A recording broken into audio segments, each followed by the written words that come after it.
नमस्कार दोस्तों, आपका बहुत बहुत स्वागत है आपके अपने चैनल एनालाइज विद राजेश में। दोस्तों, इंट्राडे ट्रेडिंग में ट्रेडिंग का जो मेथड काफी कारगर है वो है फेयर वैल्यू गैप।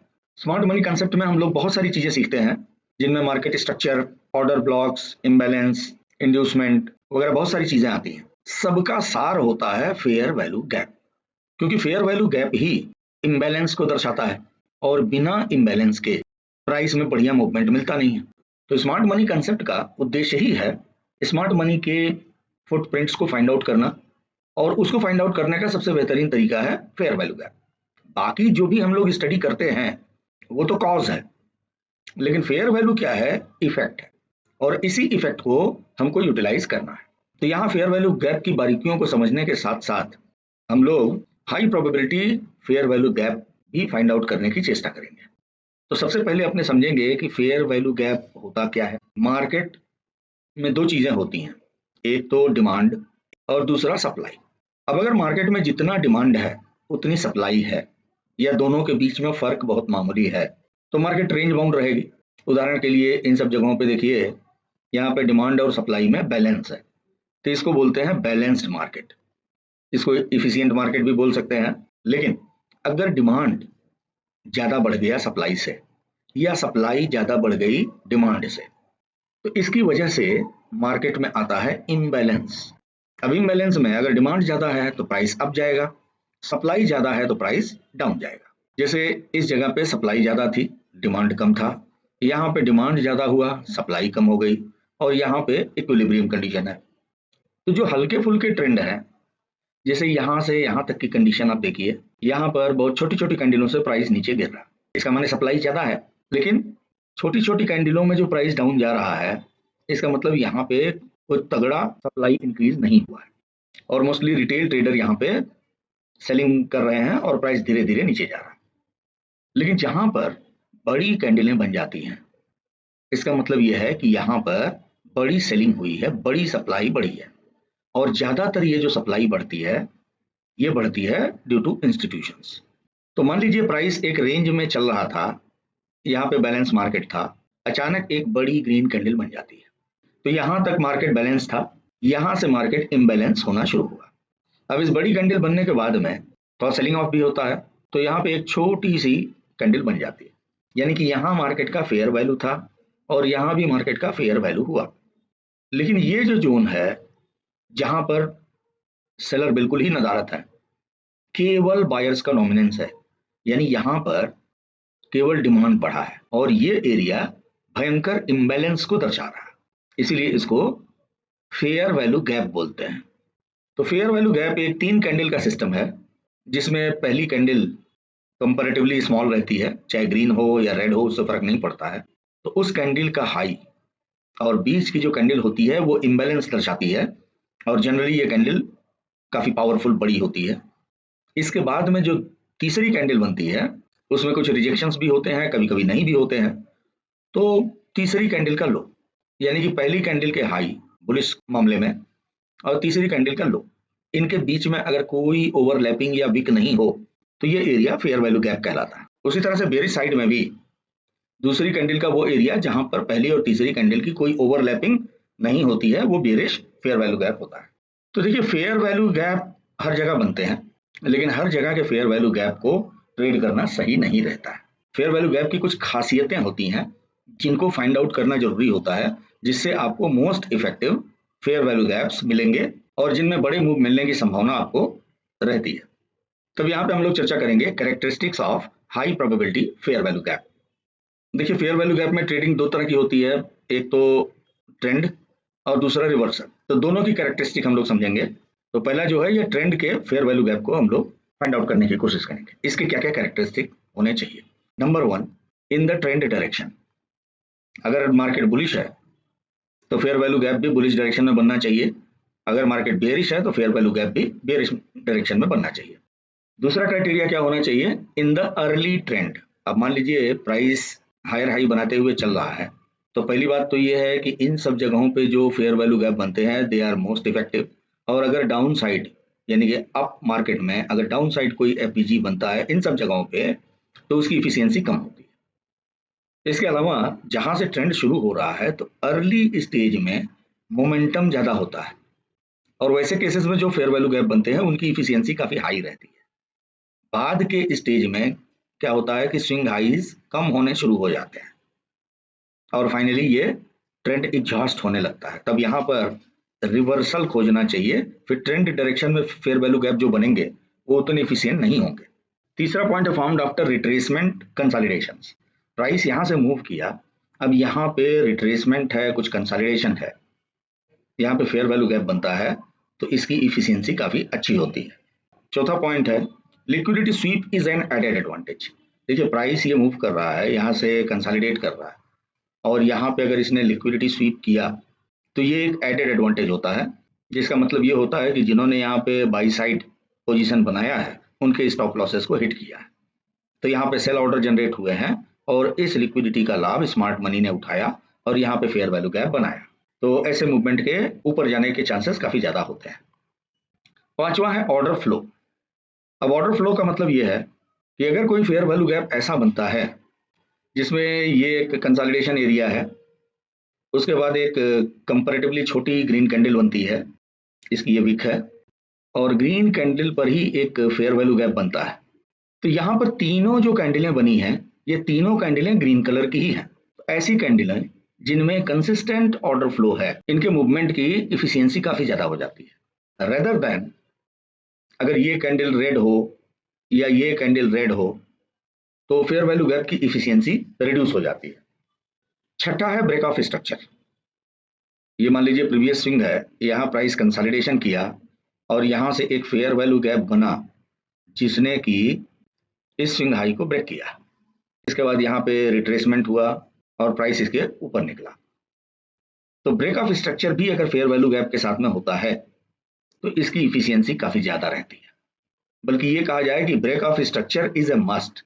जहां पे fair value gap break of structure न करे या फेयर वैल्यू गैप बनने के बाद 2-3 कैंडलों के बाद में ब्रेक ऑफ स्ट्रक्चर हो, वहां पे उस फेयर वैल्यू गैप पे बहुत ज्यादा रिलाई नहीं करना चाहिए। सातवां है साइज। अब फेयर वैल्यू गैप कैंडल की साइज जितनी बिगर होगी, समझिए कि इम्बैलेंस उतना तगड़ा होगा, और जितना तगड़ा इम्बैलेंस होगा उसका इफेक्ट उतना ज्यादा रहेगा। Bigger size means bigger imbalance, bigger imbalance means high participation of smart money. और आठवां पॉइंट है ओनली वन मिटिगेशन। अब ओनली वन मिटिगेशन का मतलब यह है this is a fair value gap, इसके बाद में प्राइस ये ऊपर गया, यहाँ से फिर नीचे आना शुरू हुआ और इस एरिया को एक बार इसने मिटिगेट किया। अब यहाँ से इसने ग्रीन कैंडल बनाया और उसके बाद में प्राइस यहाँ से ऊपर चला गया, तो ये वैलिड है। लेकिन एक बार मिटिगेशन करने के बाद अगर प्राइस यहाँ से ऊपर जा करके इस स्विंग हाई को नहीं ब्रेक करके दोबारा नीचे आने लगता है और अगेन इस एरिया को मिटिगेट करता है, तो ये इनवैलिड फेयर वैल्यू गैप। और एक नौवां पॉइंट भी याद रखिएगा, नियर की लेवल्स। नियर की लेवल्स का मतलब यह है कि फेयर वैल्यू गैप अगर बुलिश बन रहा है और ऊपर में कोई स्ट्रॉन्ग रेजिस्टेंस है, जैसे निफ्टी में अभी 26,000 का लेवल है, ये बहुत ही स्ट्रॉन्ग रेजिस्टेंस है, और इसके नीचे अगर कोई फेयर वैल्यू गैप आपको बनता हुआ दिखाई दे रहा है, इस बात की काफी प्रोबेबिलिटी है कि ये यहाँ से ऊपर जाएगा, 26,000 के लेवल का रेजिस्टेंस फेस करेगा और वहां से फिर डाउन आ सकता है, और ऐसे केस में ये इस फेयर वैल्यू गैप को क्रॉस भी कर जाएगा। तो फेयर वैल्यू गैप में जहां पर स्मूथ ऑर्डर फ्लो हो, यानी कि सामने कोई प्रोमिनेंट रेजिस्टेंस ना हो। प्रोमिनेंट रेजिस्टेंस का मतलब है कोई राउंड फिगर, जैसे 25,500 का लेवल या 26,000 का लेवल, ये सब क्या है, राउंड फिगर है, तो इनका साइकोलॉजिकल इफेक्ट काफी ज्यादा पड़ता है। जैसे वीकली हाई या मंथली हाई है, तो ये सब क्या है, प्रोमिनेंट सपोर्ट या रेजिस्टेंसेस है, बेटर हो उस लेवल को ब्रेक करने का वेट किया जाए। तो ये सब तो कैरेक्टरिस्टिक हो गए high probability fair value gap के। अगर ये सब कैरेक्टरिस्टिक हैं, इनमें से मेजॉरिटी कैरेक्टरिस्टिक मिल जाती है, तो वो फेयर वैल्यू गैप काफी इफेक्टिव होगा। उसमें से भी size, break of structure, only one mitigation, order flow, ये काफी इंपॉर्टेंट होते हैं। तो ये तो हो गई कैरेक्टरिस्टिक। अब फेयर वैल्यू गैप बनने के बाद प्राइस का रिएक्शन किस ढंग से होता है वो भी अपने को देखना चाहिए। तो point number 1, fair value gap बनने के बाद प्राइस का रिएक्शन तीन तरह से हो सकता है। Reaction number one, price fair value gap के सरफेस को टच करके ऊपर निकल जाता है। इसको बोलते हैं institutional order flow entry drill, IOED। इस तरह के फेयर वैल्यू गैप में काफी आपको अच्छा मूवमेंट मिलेगा, लेकिन ये याद रखिए प्रीवियस कैंडल की क्लोजिंग से नीचे अगर विक बनती है, ये कैंडल अगर ग्रीन है और इसकी एक विक बनती है और प्राइस ऊपर जाता है, तो इसके सस्टेन करने के चांसेस ज्यादा होते हैं। अगर फेयर वैल्यू गैप बनता है और नेक्स्ट कैंडल बिना कोई विक बनाए या बहुत ही छोटा विक बनाए इसके ऊपर निकलती है, तो कई बार ऐसा होता है कि आगे जाकर के मोमेंटम रिड्यूस हो जाएगा और प्राइस यहाँ से नीचे का रुख करेगा। तो अब ये हो सकता है कि इस लेवल को अगेन मिटिगेट करके ऊपर की तरफ में निकले, और या फिर यहाँ से इस फेयर वैल्यू गैप को ब्रेक भी कर सकता है। तो एक रिट्रेसमेंट काफी अच्छा होता है IOED के केस में। दूसरी तरह का रिएक्शन होता है कि प्राइस फेयर वैल्यू गैप को मिटिगेट करने आता है और nearly 50% level of fair value gap को कवर करता है, और उसके बाद फिर स्ट्रॉन्ग रिजेक्शन होता है या स्ट्रॉन्ग बुलिश कैंडल बनती है और प्राइस प्रीवियस स्विंग हाई को ब्रेक करता है। तो ये भी काफी वैलिड और काफी अच्छे मोमेंटम वाला फेयर वैल्यू गैप साबित होता है। यहां से रिजेक्शन लेकर के जब तक ये स्विंग हाई क्रॉस नहीं करता तब तक एंट्री मत लीजिएगा। और इसका कारण ये है कि कई बार ऐसा देखा गया है कि जो फेयर वैल्यू गैप बनी है, प्राइस यहाँ से रिजेक्शन लेकर के काफी स्ट्रॉन्ग कैंडल बनाया है, लेकिन प्रीवियस लेवल को ब्रेक नहीं किया है और उसके बाद यहाँ पे निगेटिविटी शो करने लग गया। तो वैसे केस में फंसने का ज्यादा डर रहता है। जब प्राइस इस लेवल को क्रॉस कर जाए तो इस बात के काफी चांसेस रहते हैं कि मूवमेंट आपके डायरेक्शन में होगा। तीसरी कंडीशन होती है FVG फिल। इसमें प्राइस FVG के लोअर सरफेस को या इवन उसके नीचे तक लिक्विडिटी स्वीप करता है। अब यहाँ पर कोई कैंडल अगर FVG के नीचे भी जाती है तो कोई दिक्कत नहीं है, लेकिन कैंडल की क्लोजिंग कभी भी FVG के अंदर में नहीं होनी चाहिए। अगर FVG के अंदर में क्लोजिंग कैंडल ने दे दिया तो फिर ये FVG इनवैलिड हो गया, फिर इसमें ट्रेड नहीं करना चाहिए। इतना रिजेक्शन का मतलब है कि यहाँ के पेंडिंग ऑर्डर्स फुलफिल हो गए हैं। इस एरिया के ऊपर क्लोज देने का मतलब है कि बायर में स्ट्रेंथ बाकी है, लेकिन इस एरिया के अंदर क्लोजिंग देने का मतलब यह है कि यहाँ पे पेंडिंग ऑर्डर काफी कम मात्रा में थे, वो यहाँ पे फुलफिल तो हुए लेकिन सेलर्स प्रोमिनेंट हो गए। जितने यहाँ पेंडिंग ऑर्डर थे उससे ज्यादा अमाउंट में सेलिंग ऑर्डर लगे हैं, और वैसे केस में इसकी इफिशियंसी पे हमेशा डाउट रहेगा। तो अगर रिजेक्शन इसके बॉटम तक है, उसके बाद में कैंडल बुलिश या बेरिश जो भी बने और नेक्स्ट कैंडल इसके ऊपर जाए तो ये वैलिड है। अगर नहीं गया तो फिर इसमें ट्रेड नहीं लेना चाहिए। तो ये तो हो गया ट्रेंड के फेयर वैल्यू गैप की ट्रेडिंग। अब आ जाइए रिवर्सल में। प्राइस जहां रिवर्सल ले रहा है वहां पर प्राइस के रिएक्शन को देखना काफी जरूरी है। रिवर्सल में पहली क्राइटेरिया होना चाहिए लिक्विडिटी स्वीप। देखिए ट्रेंड में जब मूव कर रहा था प्राइस तो लिक्विडिटी स्वीप को हमने उतना इंपॉर्टेंस नहीं दिया, क्योंकि मेजर ट्रेंड जो है ये बुलिश है और वैसे कंडीशन में बुलिश साइड में एनफ लिक्विडिटी मिलती है, तो ट्रेंड डायरेक्शन में लिक्विडिटी स्वीप की उतनी जरूरत नहीं पड़ती है। अगर लिक्विडिटी स्वीप हो रहा है ट्रेंड के अगेंस्ट में, यानी कि कंसोलिडेशन है, इधर लिक्विडिटी स्वीप हुआ है, तो ये एडेड एडवांटेज है। लेकिन अगर ऐसा नहीं मिलता है आपको और यहाँ पे फेयर वैल्यू गैप बनता है तो as because it is in trend direction इसकी इफिशियंसी अच्छी ही रहेगी। लेकिन जहां पे प्राइस बुलिश जाते जाते और वहां से रिवर्स कर रहा है तो इस जगह पे ये रिवर्स ही करेगा, इसका कंफर्मेशन आपको ज्यादा चाहिए। क्योंकि कई बार ऐसा होता है कि ये प्राइस गया और इस स्विंग लो को ब्रेक करने के बाद भी इस स्विंग हाई को ब्रेक कर देता है। तो हाई कंफर्मेशन के लिए liquidity sweep is a must. दूसरी चीज है नियर स्ट्रॉन्ग सप्लाई जोन या प्रोमिनेंट अगर रेजिस्टेंस हो। तीसरा पॉइंट है आफ्टर रिवर्सल कंफर्मेशन। अब आफ्टर रिवर्सल कंफर्मेशन का मतलब है कि ये प्राइस हाई बनाया, ये लो बनाया, ये हाई बनाया, यहाँ पर जाकर के इस ट्रेंड में थकान आ गई और अब प्राइस जो है हायर हाई बनाना छोड़ करके लोअर लो बनाना शुरू कर दिया।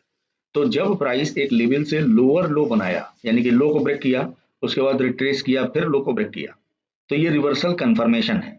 और ऐसी जगह पे अगर आपको फेयर वैल्यू गैप मिलता है और किसी लो को फेयर वैल्यू गैप ब्रेक करता है तो वो काफी इफेक्टिव होता है। तो चौथा कैरेक्टर है CHOCH और BOS। CHOCH का मतलब है कि ये प्राइस ऊपर गया, ये नीचे आया, प्रीवियस स्विंग हाई को नहीं ब्रेक कर पाया, प्रीवियस स्विंग लो को ब्रेक कर दिया, तो ये हो गया चेंज ऑफ कैरेक्टर। और ब्रेक ऑफ स्ट्रक्चर का मतलब है कि एक बार तो चेंज ऑफ कैरेक्टर हो गया, लेकिन अब दोबारा अगर प्राइस रिट्रेस करके इस स्विंग लो को ब्रेक करेगा तब यहाँ पे ये CHOCH नहीं बनेगा, यहाँ पे ये ब्रेक ऑफ स्ट्रक्चर होगा। तो रिवर्सल फेयर वैल्यू गैप में आइदर चेंज ऑफ कैरेक्टर और BOS इज बेटर, क्योंकि ये आपको रिवर्सल कंफर्मेशन भी दे देता है।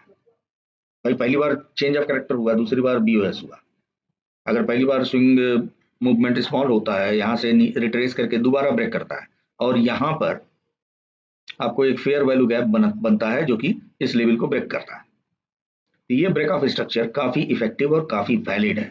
इसके बाद आपको स्ट्रॉन्ग मूवमेंट का एक्सपेक्टेशन करना चाहिए। बाकी जो कैरेक्टरिस्टिक है वो ट्रेंड कंटिन्यूएशन वाले फेयर वैल्यू गैप की तरह ही है, लेकिन ये 4 चीजें हैं जो कि इनमें मस्ट होनी चाहिए। प्रॉमिस ये है कि हमारे कोर्सेज करने के 1 महीने के बाद भी अगर ओवरऑल आप रेड में हैं तो फुल फी रिफंड कर दी जाएगी। कोर्सेज हमारे 2 तरह के हैं, एक शॉर्ट टर्म कोर्सेज हैं और एक डीप लर्निंग के कोर्सेज हैं, जो कि स्टूडेंट्स के लिए इमेंसली लाभदायक है। हमारा कॉन्फिडेंस है कि हम आपको ये प्रॉमिस दे सकें। बहुत अच्छा लगा सर, जो कंसेप्ट था सर वो क्लियर हुआ है। आपका कंटेंट तो बहुत जबरदस्त था सर, काफी पॉइंट क्लियर हो गए। पूरा ज्ञान का कोश है जो I have not seen anywhere else. Your content is one of the best in India, top 3 में सर आपका कंटेंट आना चाहिए। इतना वाइड और इतना डेप्थ से कोई कोशिश नहीं करता सिखाने का। इतना डीपली कोई नहीं बताएगा, हम एक नहीं 10 को पैसा दे चुके हैं। दोनों तरह के ही कोर्सेज काफी नॉमिनल फी में दिए जाते हैं, तो सेशन जल्द ही शुरू होने वाले हैं। देर मत कीजिए और इस प्रॉमिस का लाभ उठाइए। यहाँ सप्लाई जोन डिमांड जोन दोनों ही कर सकते हैं, क्योंकि रिवर्सल बुलिश साइड भी हो सकता है और रिवर्सल बेयरिश साइड भी हो सकता है। तो बेयरिश साइड में सप्लाई जोन और बुलिश साइड में डिमांड जोन, तो ये सब कैरेक्टरिस्टिक्स अगर आपको मिलती हैं तो उस फेयर वैल्यू गैप के काफी इफेक्टिव होने के चांसेस रहते हैं। अब इसमें कुछ और भी ध्यान देने वाली बातें हैं, जैसे कि ओवरलैपिंग FVGs। ओवरलैपिंग FVGs का मतलब है कि प्राइस नीचे आ रहा था और ये एक fair value gap bearish side में बनाया और प्राइस यहाँ पे कंसोलिडेट किया। कंसोलिडेट करने के बाद यहाँ पे एक फेयर वैल्यू गैप इसने बुलिश साइड में बनाया। तो चूंकि इस फेयर वैल्यू गैप ने इस फेयर वैल्यू गैप को मिटिगेट कर दिया है, इसके ऊपर में क्लोजिंग दिया है और इस स्विंग लेवल को ब्रेक भी किया है, तो this is more valid than this one. ये अब इनवैलिड फेयर वैल्यू गैप हो गया और अब इसकी वैलिडिटी ज्यादा रहेगी। लेकिन यहाँ पे ये भी श्योर कर लेना चाहिए कि it's a reversal not pull back. कभी कभी ऐसा होता है कि प्राइस ये नीचे आ रहा है, यहाँ पे एक फेयर वैल्यू गैप बना है, प्राइस इसके नीचे गया है, अब यहाँ पे थोड़ा कंसोलिडेशन लेकर के एक अपसाइड फेयर वैल्यू गैप बना लिया, इसके ऊपर भी एक कैंडल गई, अगले ही सेकंड एक बेयरिश कैंडल बन गई और ये लेवल ब्रेक हो गया। तो वैसे कंडीशन में ये क्या होगा, ये एक पुल बैक है, ये रिवर्सल नहीं है। इसीलिए रिवर्सल कंफर्म कर लेना चाहिए कि प्राइस यहाँ से लोअर लो बनाते हुए आया, यहाँ कंसोलिडेशन किया, ये पुल बैक किया, यहाँ से रिट्रेस किया और अब ये फेयर वैल्यू गैप बना है। तो दिस फेयर वैल्यू गैप जहां पर कि हमको रिवर्सल कंफर्म है is more effective than this one. तो देखिए यहाँ पे आपको कई कैरेक्टरिस्टिक दिखा रहे हैं, जैसे ये जो लेवल है ये 25,100 का लेवल है। अब यहाँ पे देखिए एक लिक्विडिटी स्वीप हुआ, लिक्विडिटी स्वीप होने के बाद ये स्विंग लेवल ब्रेक हुआ है, यानी कि यहाँ पे मार्केट ने ऑलरेडी ये इन्फॉर्म कर दिया कि उसका नीचे जाने का मूड है। और उसके बाद यहाँ एक फेयर वैल्यू गैप बना है जो कि इस स्विंग लेवल को क्रॉस किया, वेरी वैलिड। और यहाँ पे कैंडल ने FVG के सरफेस से ही नीचे की तरफ में मूवमेंट दिखाया, तो यहाँ पर आपको इस ढंग का मूवमेंट मिला। उसके बाद आप देख सकते हैं कि प्राइस में रिट्रेसमेंट हुआ, प्राइस यहाँ पे लो बनाया, अगेन रिट्रेस किया और जो फेयर वैल्यू गैप बना उसने इन स्विंग लेवल्स को ब्रेक किया, तो ये भी काफी इफेक्टिव है।